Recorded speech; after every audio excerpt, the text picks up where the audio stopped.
A psicóloga Rosa Gasparino, da Fundação ProRim, comenta que o paciente renal pode sofrer da depressão e fala sobre como é a abordagem para este problema. O paciente, quando se depara com a doença, a primeira fase que ele apresenta é a fase de negação, dificuldade de lidar com essa realidade, né? Que o seu rim não funciona mais e ele vai depender de uma máquina. Nesse primeiro momento, ele quer desistir, acha que não vai fazer. E quando ele começa a fazer o tratamento, ele é tratado integralmente por toda a equipe, né? Então, ele começa a ter uma melhora física por causa do tratamento. Então, ele começa a ficar mais animado, onde ele passa por uma fase de fantasia. Com o tempo, ele vai entrando numa fase de agressividade, de revolta, onde ele tenta burlar normas, experimentar para ver se as orientações dadas pela equipe realmente vai acontecer, porque o paciente renal não pode tomar muito líquido, que é uma grande dificuldade que eles têm.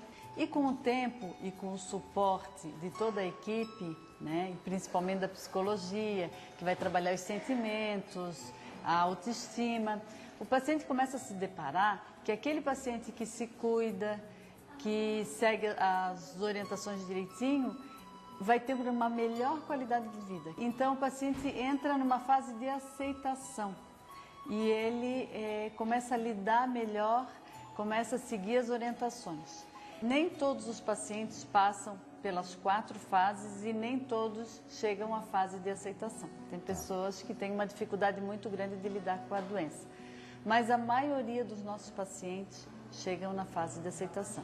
A diálise são 3 vezes na semana durante 4, 5 horas. Na maioria das vezes ele tem que parar de trabalhar e ele tem dependência do tratamento, dependência da família, às vezes tem alteração desse papel familiar, que ele de provedor passa a ser dependente. Mesmo por esse processo, pode haver um momento de depressão. Tem alguns pacientes que não são alfabetizados e alguns que pararam de estudar.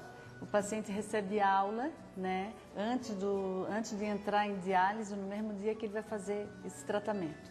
Nós temos o trabalho de terapia ocupacional, nós temos artistas plásticos que vêm, dão aula de pintura, temos aquele paciente que tem habilidade para isso, ele começa a pintar, isso aumenta a autoestima. Alguns começam a vender os seus trabalhos que são aprendidos aqui. A gente tem como objetivo readaptar o paciente buscando o quê? Qualidade de vida.